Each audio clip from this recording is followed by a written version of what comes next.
Hello, so this is going to be a guide on how to install perspective shapes on your Photoshop.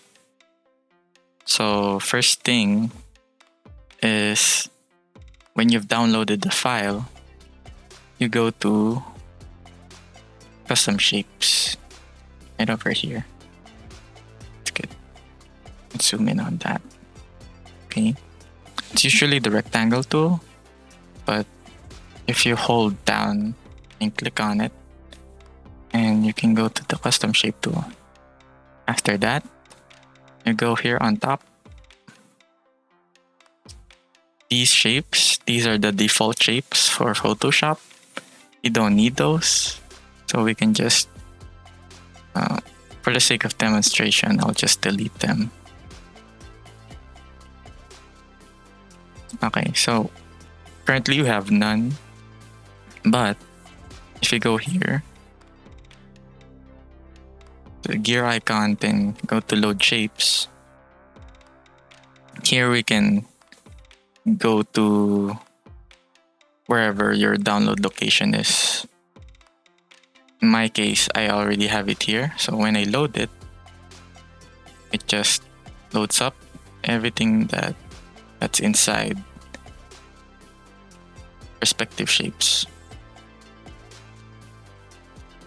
And I can use it whatever I want.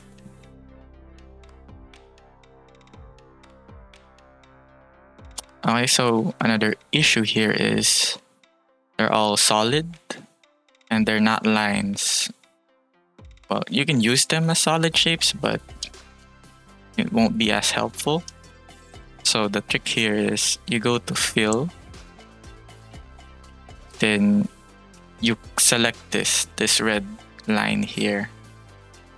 It will make it so that it's all hollow, and you keep the stroke here. You select this one as the stroke, and you can make it thicker if you want. Here we have a thicker line. If I make it 1 pixel, it will make it a thinner line. Now that you've installed it inside your Photoshop, you can then go to Edit, go to Preferences, go to Tools. Here you'll see Overscroll. You enable that. Make sure that's checked. That way, you can always have the canvas off the center.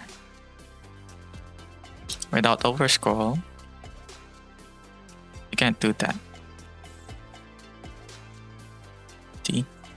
I can't drag away from the canvas.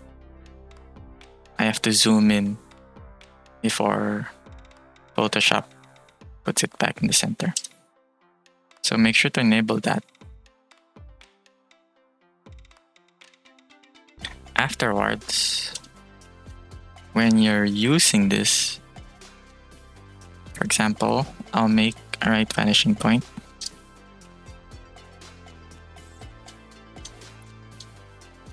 Right here. But I want this to be right over here. Well, I can do that by transforming it, but another way is to use direct selection. Right here, direct selection.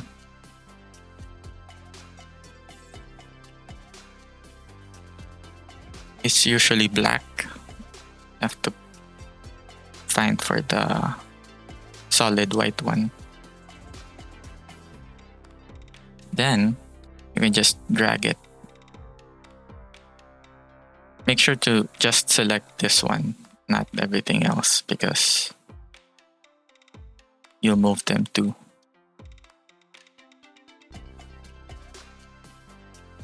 So there's that.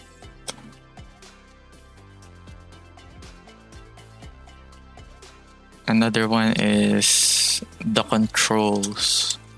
So when you're using custom shapes, right here in the gear icon, you can check if it's from center or not.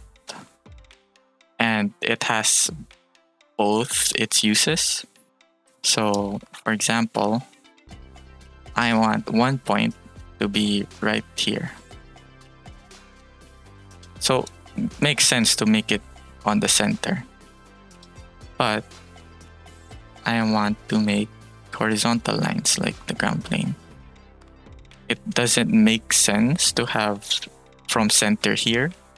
And to quickly switch between these two, you have to go click, but make sure to hold Alt as well. That way, it's from the corner, not from the center. So there you go. You can do that with the 1.2.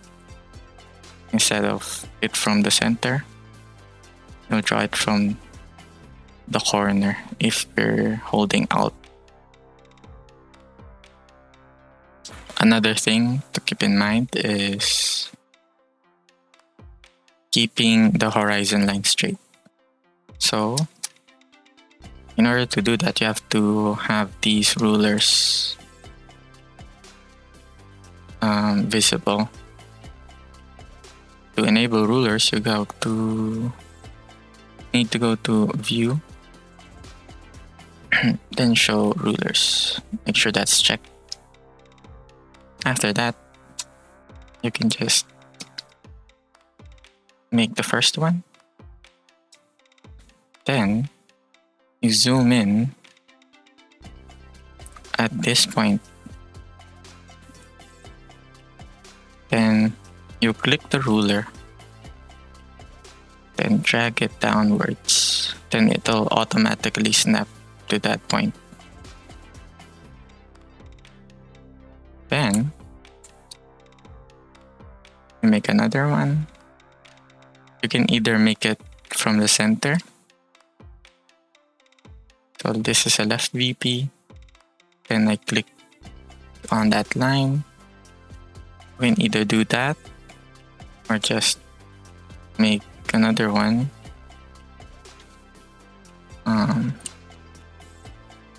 Like that. See, it's not quite right. I can use the direct selection tool and just put it there. It'll snap into place.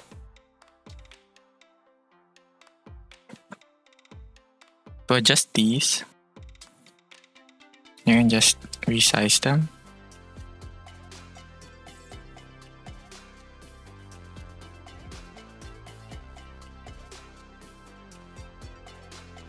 Another thing you can do is, when you already have one on the other side, what you can do is duplicate the shape layer. So Ctrl J. See, now there's a duplicate. Then we transform that with Ctrl T. Then right click, flip horizontal.